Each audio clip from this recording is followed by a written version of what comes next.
How did I get into spirituality? Through crisis.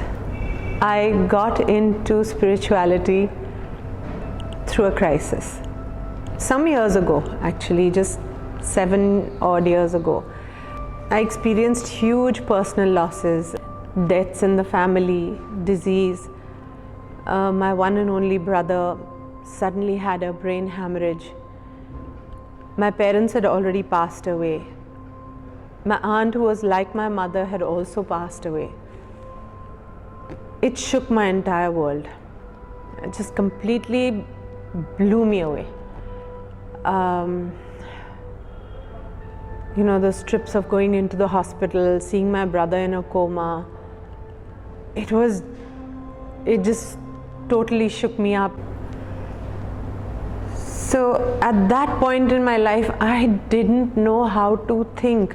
I was so frightened. I was in a mess. I was just completely in a mess. And I was so frightened, I didn't know how to face the next day. I didn't know how to face the next moment. And at that point is when I started searching for what is beyond what I know. How am I supposed to live? How am I supposed to be now? My mother-in-law, ever since I came to this home, I saw that my in-laws were always, they had their ritual of prayers in the morning. My mother-in-law even prays in the evening. She believes in Ma Anandmayi, staunch believer. She has met Ma Anandmayi. And really, her whole life is like it's in the hands of her guru.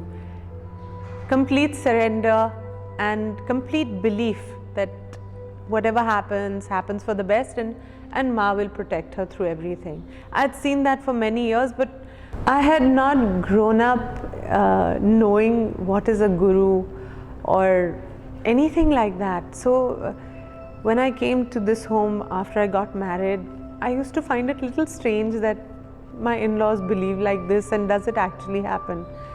Later on, when I went through so much crisis and I saw my own family members passing away, that's when I felt a very great need for guidance. And that's how at that point I remember I was like a leaf in a storm, just blowing all over the place. And I just started like prostrating in front of Ma Anandmayi and seeking help. I used to sleep in the prayer room at nights. And I think it is somewhere she must have decided to help me. Because that's when I slowly got to listen to spiritual masters, Shivanand Babaji, Sadhguruji, Sri Jaggi Vasudev. I even met Radhanath Swamiji. Not one after the other like I'm just saying, but in time I started to meet them, I started to listen to them.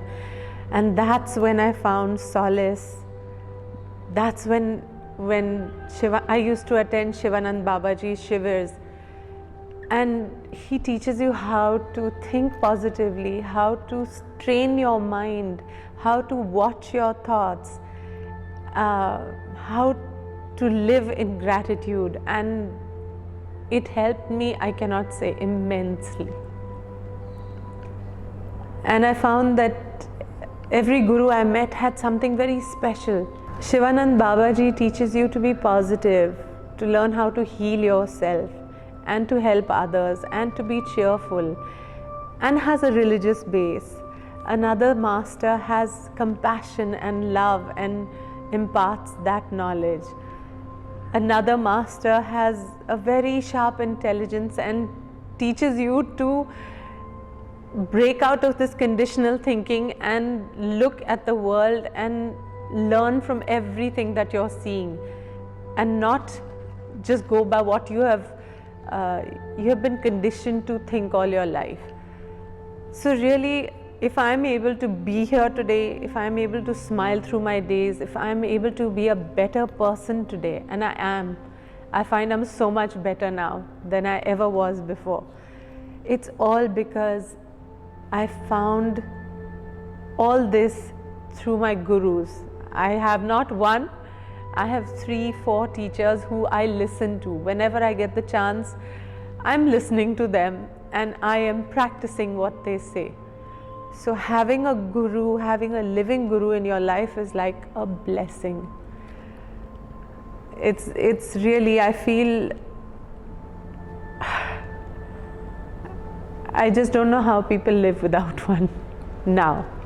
Now I come to think, now I think like that gosh, what was I doing? And I'm just lucky that I have spiritual masters whose wisdom I can access. So I'm very grateful that I have been shown this path. You may call it spirituality. And really, when I was younger, I used to think, spirituality must be for some old people who have like gone over the hill and want to give up the world. But today I wish that my children, they follow some spiritual master at the very earliest, because that will brighten their life like nothing else. So I try to guide them, but this cannot be forced on anybody. The thirst for spiritual knowledge cannot be forced upon anybody. It comes for everyone at their own time. So yes, I try to steer my children towards this path. When I have the chance, I bring them to meet someone or the other who is spiritually enlightened, and I hope that they will imbibe this. The sooner they can in their life, the better it will be for them.